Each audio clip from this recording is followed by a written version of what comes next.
In today's video, I'm going to teach you how to set up React on Visual Studio Code. First, open Visual Studio Code on your computer. If you already have it running, great. If not, launch it from your Applications menu or taskbar. Make sure you're connected to the internet because we'll be pulling an extension from the marketplace.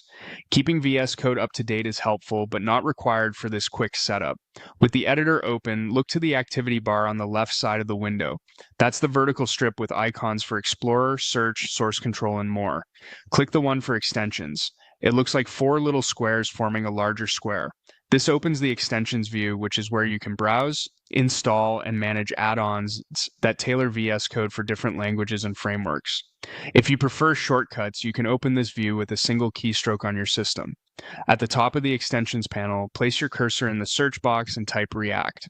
VS Code will fetch a list of React-related extensions from the marketplace. You'll see options that provide syntax highlighting, IntelliSense for JSX and TSX, and handy code snippets. Choose an extension that's well maintained, has strong reviews, and a high install count. You can click into any item to read a short description and preview features before installing.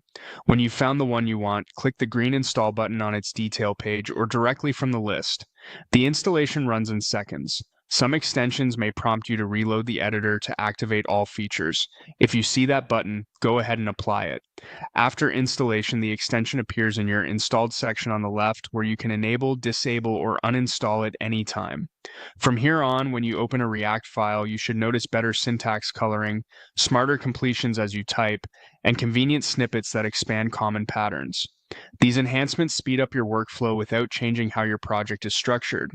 If you ever need to adjust behavior, open the extension settings to toggle options like snippet triggers or formatting rules. And that's it.